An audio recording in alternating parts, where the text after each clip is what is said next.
Kallakurichi market பகுதியில் அமைந்துள்ள அம்மா உணவகத்தில் எம்எல்ஏ அருள் விக்னேஷ் ஆய்வு மேற்கொண்டார்.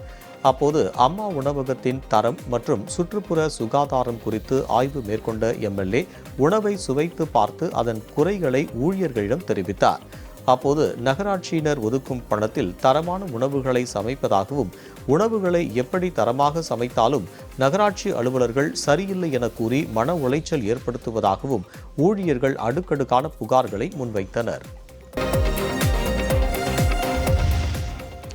நீலகிரி மாவட்டம் குன்னூர் காட்டேரி பூங்காவில் மலைப்பயிர்கள் கண்காட்சிக்கான முன்னேற்பாடுகள் தீவிரமடைந்துள்ளன.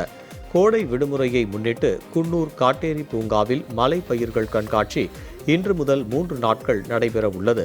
இதில் கருப்பொருளாக கடலோர பகுதிகளை சார்ந்து வாழும் மீனவ பெண்களின் முக்கியத்துவத்தை பறைசாற்றும் விதமாக கடற்சார் வாழ்வியலை காட்சிப்படுத்தப்பட்டுள்ளது. தேயிலை, காப்பி, தென்னை, நுங்கு, பாக்கு, 10 வகை மலைப்பயிர்களை கொண்டு நங்கூரம் மற்றும் துடுப்பு, சங்கு, கலங்கரை விளக்கம் மற்றும் படகில் மீனவ பெண், கடல் சார்ந்த பல்வேறு சிறப்பு உருவ அமைப்புகள் அமைக்கப்பட்டுள்ளது. திருவண்ணாமலை மாவட்டம் ஜவ்வாது மலை மற்றும் அதன் சுற்றுவட்டார பகுதிகளில் பெய்த ஆலங்கட்டி மழையால் மக்கள் மகிழ்ச்சியடைந்தனர்.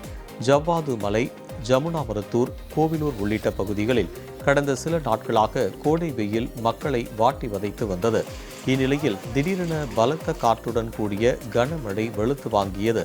அப்போது ஜவ்வாது மலையில் வெடிகுண்டு வெடிப்பது போன்ற சத்தத்துடன் ஆலங்கட்டி மழை பெய்தது.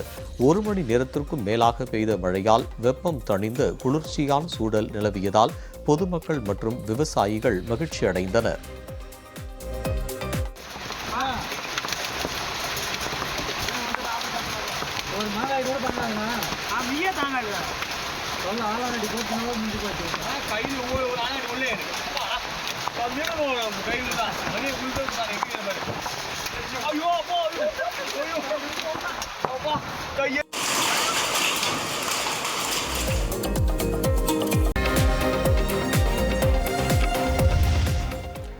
நீலகிரி மாவட்டம் கோத்தகிரி அருகே கேர்பட்டா ஒசட்டி கிராமத்திற்குள் சிறுத்தை புகுந்த சிசிடிவி காட்சி வெளியாகி பொதுமக்களை அச்சத்திற்குள்ளாகியுள்ளது.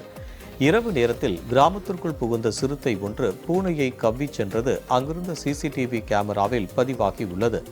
இந்த காட்சியை பார்த்து அச்சமடைந்துள்ள கிராம மக்கள் சிறுத்தையை கூண்டு வைத்து பிடிக்க வேண்டும் என்று வனத்துறைக்கு கோரிக்கை விடுத்துள்ளனர்.